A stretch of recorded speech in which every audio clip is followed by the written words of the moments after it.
How have you been able to maintain your reputation? I guess share like some tips for longevity, because you're not necessarily doing the same thing, but you are still in your own lane. Yeah. You've still been able to evolve. You are still relevant. Yeah. You still have these strong relationships. So what, I guess, advice or wisdom could you offer for someone who wants to be there?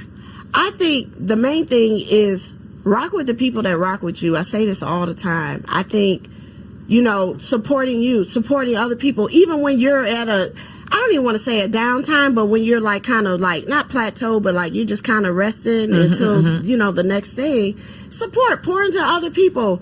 Listen, you know, share, whatever. And I think that's what a lot of people are lacking. Everybody's so worried about them. Pour into other people. And I think when you do that, then, you know, when it's time to cash some checks, people be waiting. Trina, what can I do? You know, and I think that's important. I've been supporting people from the start, even if they didn't even know who I was. And then they'll come and they'll be like, I remember you posted about X, Y, and Z years ago. Girl, I got so many orders, da-da-da-da-da. So now they're like, okay, Trina, I can rock with Trina. You know, she was supporting me before I even met her or whatever the case may be. And I think that's important. And a lot of people get away from that. Everybody's looking to take.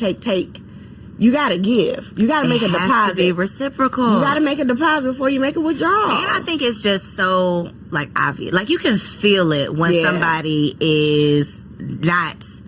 I don't want to say they want something from me, because if we're being honest, everybody wants to benefit from any relationship, any partnership. Everybody wants it to be beneficial.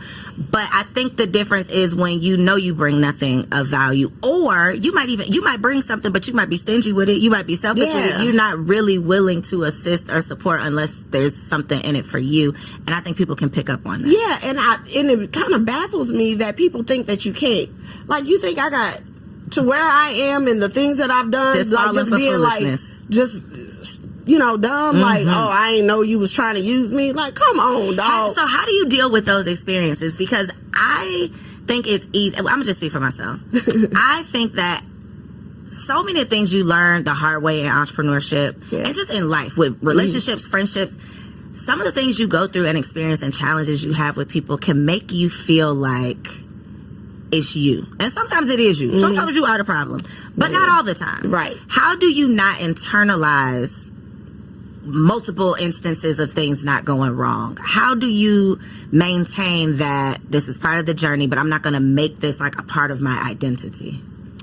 Well, I do. Every once in a while, I do internalize and I be all in my head, but I kind of got to like get it out. You know what they be like? I'm a cry now, and then I'm giving it to God. You know you're gonna give it to God, but like I'll be all in my head, like I can't believe this, and you know, play it out.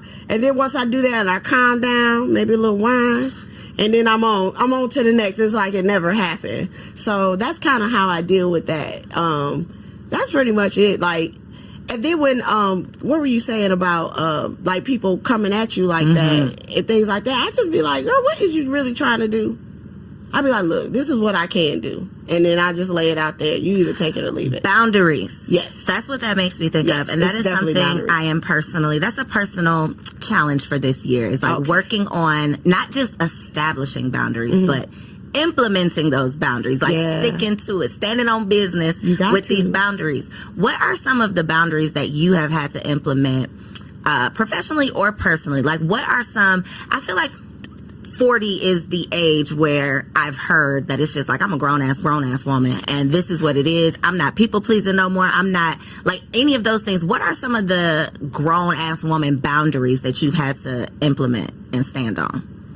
Man, a lot. Like, and I'm definitely in the 40s, and I'm good. I just be like, all right. Like, and people really be surprised. Like, you ain't gonna say no?